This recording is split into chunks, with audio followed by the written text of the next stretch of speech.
उसे स्कूल में आए 2 महीने हो गए थे। हालांकि किसी अध्यापक को उसकी पढ़ाई से शिकायत नहीं थी, लेकिन कक्षा के सभी छात्र उससे तंग थे। उन सब पर हार्दिक का दबदबा था। कोई जल्दी जल्दी से उससे उलझता नहीं था तो बच्चे उसका रौब मानते। वे तो हार्दिक की शरारतें से बचे हुए थे और जो जरा भी उसके सामने सिर उठाते तो वह उनका नुकसान कर देता। एक दिन उसने रियाज की घड़ी तोड़ दी तो उसी दिन पलाश की किताब फाड़ दी। अनुराग के बैठने पर डेस्क खींच लिया और वह गिरते गिरते बचा। हार्दिक के दादाजी का शहर में नाम होने के कारण कोई भी विद्यार्थी प्रिंसिपल या किसी अध्यापक को शिकायत नहीं करता था। यहाँ तक कि स्कूल की कैंटीन से भी हार्दिक दादाजी के नाम की आड़ में बिना पैसे दिए कुछ न कुछ खा लेता था। आज जब वह स्कूल से घर पहुँचा तो माँ ने कहा, बेटा तैयार हो जाओ, हमें दादाजी के साथ एक कार्यक्रम में जाना है।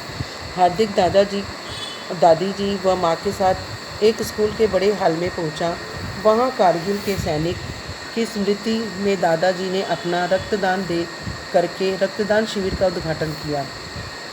इसके पश्चात वे दूसरे बड़े से हॉल में पहुँचे जहाँ बहुत से लोग, सैनिक, नेता व पुलिस अधिकारी उपस्थित थे।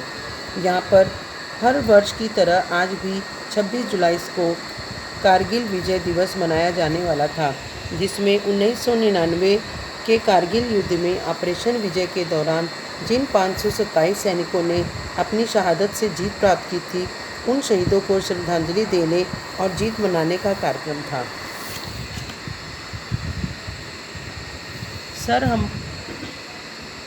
सर हमारा रहे न रहे, तेरा माथा चमकता रहे शीर्षक ने वहाँ कारगिल युद्ध के जांबाजों को बहादुरी के कारनामों की तस्वीरें भी लगाई हुई थी। उनसे कुछ तस्वीरों को देखते हुए हार्दिक माँ से कहता है, माँ ये तो पिताजी की है। हाँ बेटा, ये आपके पिताजी की ही तस्वीर है। माँ, हमें आज यहाँ क्यों बुलाया गया है? बेटा, इस शहर के शहीद कैप्टन वैभव शुक्ला यानी आपके पिताजी ने अपनी जान देकर कारगिल युद्ध में शत्रुओं के छक्के छुड़ाकर विजय प्राप्त की थी। ऐसे बहादुर बेटे के महान पिताजी यानी आपके दादाजी को सम्मानित करने के लिए हमें यहाँ बुलाया गया है। साथ ही हम स्कूल का नामकरण भी आपके पिताजी के नाम पर किया जा रहा है। उधर मंच पर कैप्टन वैभव शुक्ला के ऑपरेशन विजय के दौरान दिखाए गए अदम्य साहस, वीरता और पराक्रम के बारे में बताया जा रहा था। साथ ही दादाजी को सम्मानित करने के लिए मंच पर बुलाया जा रहा था। दादाजी के मंच पर पहुंचते ही मंच संचालक ने एसएसपी दादाजी की ईमानदारी व मेहनत की प्रशंसा करनी शुरू कर दी। उन्होंने कभी किसी निरपराधी को सज़ा नहीं दी थी तो किसी अपराधी को कभी छोड़ा भी नहीं, न ही कभी उन्होंने रिश्वत ली है। इस शहर को गर्व है ऐसे पिता पर और ऐसे बेटे पर जिन्होंने अपना पूरा जीवन कर्तव्य पथ पर लगा दिया। मंच संचालक की एक बात से तो हार्दिक के कान खड़े हो गए।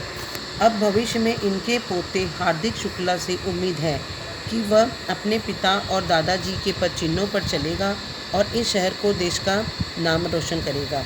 यह सुनते ही हार्दिक के शरीर में सिहरन सी पैदा हुई।